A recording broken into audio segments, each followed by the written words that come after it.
नमस्कार दोस्तों, जैसा कि आप सभी जानते हैं कि हम लोग प्रशिक्षित स्नातक शिक्षक चयन परीक्षा इतिहास से संबंधित सभी महत्वपूर्ण प्रश्नों को देख रहे हैं। कुछ दिनों से टीजीटी से संबंधित वीडियो नहीं बन पा रहा था, इसके लिए मैं माफ़ी चाहती हूँ। और आज हम लोग इकाई 11 19वीं सदी में भारतीय पुनर्जागरण सामाजिक एवं धार्मिक आंदोलन से संबंधित महत्वपूर्ण प्रश्नों को देखेंगे। तो अगर आप चैनल पर नए हैं तो चैनल को लाइक, शेयर और सब्सक्राइब करना ना भूलें। तो आइए देखते हैं। 19वीं शताब्दी में सामाजिक एवं सांस्कृतिक जागरण। पहला प्रश्न है, पुनर्जागरण के बिना कोई भी धर्म सुधार संभव नहीं। यह किसका कथन है? तो यह हीगल महोदय का कथन है।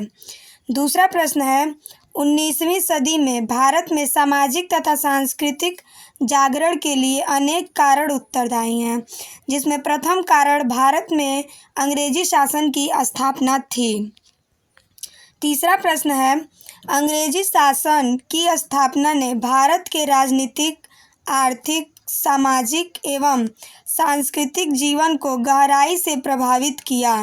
परिणाम स्वरूप बौद्धिक विकास के लिए अनुकूल परिस्थितियां बनी। चौथा प्रश्न है, सामाजिक एवं सांस्कृतिक सुधार हेतु जिम्मेदार दूसरा कारण था प्राच्यवादियों द्वारा भारत के अतीत को वैभवशाली बताना।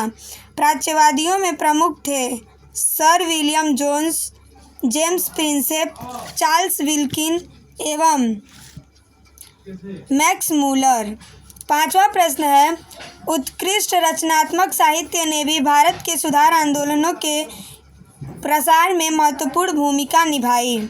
छठवां प्रश्न है, चौथा कारण ईसाई धर्म प्रचारकों द्वारा यह दुष्प्रचार था, जिनकी मान्यता थी कि भारत में ईसाई धर्म के प्रचार से ब्रिटिश साम्राज्य के हितों का संवर्धन होगा।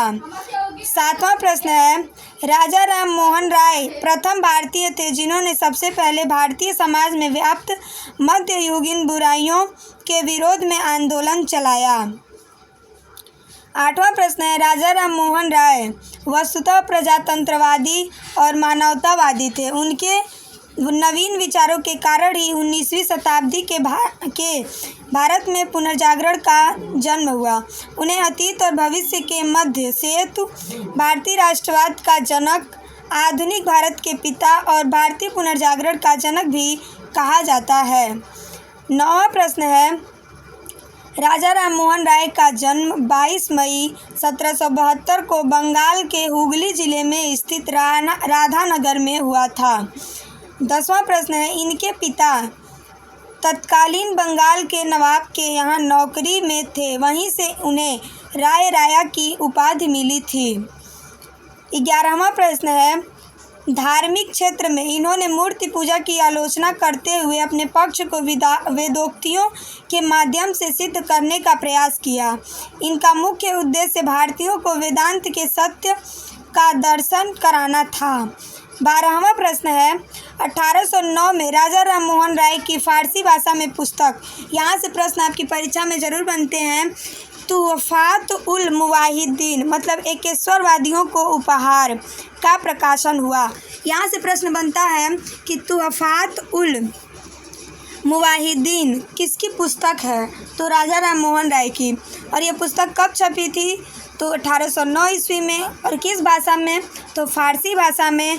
और प्रश्न ये पूछे कि तुहफात उल मुवाहिदीन का अर्थ क्या होता है? तो एकेश्वरवादियों को उपहार। 13वां प्रश्न है, 1815 ईस्वी में हिंदू धर्म के एकेश्वरवादी मत के प्रचार हेतु राजा राम मोहन राय ने आत्मीय सभा का गठन किया। बहुत ही इम्पोर्टेंट क्वेश्चन है, क्योंकि यह इस बार जो हायर का एग्ज़ाम हुआ है उसमें पूछा गया था कि आत्मीय सभा की स्थापना किसने की थी? तो राजा राम मोहन राय ने। और यह भी प्रश्न आपसे टीजीटी की परीक्षा में 16 मई को पूछा जा सकता है कि कब हुई थी? तो 1815 ईस्वी में आत्मीय सभा का गठन किया, जिसमें द्वारिकानाथ ठाकुर भी शामिल थे। 14वां प्रश्न है, 1829 ईस्वी में भारत के governor general Lord William Bentinck द्वारा सती प्रथा को प्रतिबंधित करने के लिए लाए गए कानून को लागू करवाने में राजा राम मोहन राय ने सरकार की मदद की थी। तो यहाँ से भी प्रश्न बनता है कि सती प्रथा का अंत किसने किया। तो अगर भारतीय में पूछे तो राजा राम मोहन राय, और अंग्रेज़ गवर्नर जनरल पूछे तो लॉर्ड विलियम बेंटिक ने। कब किया था? तो 1829 ईस्वी में। 15वां प्रश्न है, 1820 में राजा राम मोहन राय की पुस्तक ईसा के नीति वचन शांति और खुशहाली, precept of Jesus, the guide to peace and happiness का प्रकाशन हुआ। इसमें ईसाई धर्म की सहजता और नैतिकता के बारे में दृढ़ विश्वास का दर्शन होता है। 16वां प्रश्न है कि 1822 ईस्वी में राय की एक पुस्तक हिंदू उत्तराधिकार नियम का प्रकाशन हुआ। यहाँ से भी प्रश्न बनता है कि 1822 ईस्वी में राजा राम मोहन राय ने किस पुस्तक का प्रकाशन किया था। तो हिंदू उत्तराधिकार अधिनियम का। अगला प्रश्न है 17वां, 1821 ईस्वी में राय ने अपने विचार प्रेस के माध्यम से लोगों तक पहुँचाने के उद्देश्य से संवाद कौमुदी तथा प्रज्ञा चांद का प्रकाशन किया। यहाँ से प्रश्न बनता है कि संवाद कौमुदी किसकी पत्रिका है। तो राजा राम मोहन राय की। और प्रज्ञा चांद किसकी पत्रिका है। तो राजा राम मोहन राय की। और इसने कब प्रकाशन किया था। तो 1821 ईस्वी में। 18वां प्रश्न है, संवाद कौमुदी शायद भारतीयों द्वारा संपादित, प्रकाशित तथा संचालित प्रथम भारतीय समाचार पत्र था। 19वां प्रश्न है, फारसी भाषा में राय ने मिरातुल अखबार का भी प्रकाशन किया। 20वां प्रश्न है, 1825 ईस्वी में राय ने वेदांत कॉलेज की स्थापना करवाई। इस प्रकार मैंने आप लोगों को प्रशिक्षित स्नातक शिक्षक चयन परीक्षा इतिहास से संबंधित जो आप लोगों का इकाई 11 है, उसमें हम लोगों को 19वीं सदी में भारतीय पुनर्जागरण सामाजिक एवं धार्मिक आंदोलन को पढ़ना है। तो इससे संबंधित मैंने एक वीडियो अभी अपलोड कर रही हूँ और आगे इसका पार्ट दूसरा आएगा, क्योंकि यह बहुत ही बड़ा है तो एक ही वीडियो में बनाना संभव नहीं है। आप लोग अपनी तैयारी अच्छे से करें, क्योंकि परीक्षा बहुत ही नज़दीक है। 16 या 17 मई को आपका परीक्षा होने वाला है। आप लोग तैयारी अच्छे से करें। इसी शुभकामनाओं के साथ नमस्कार।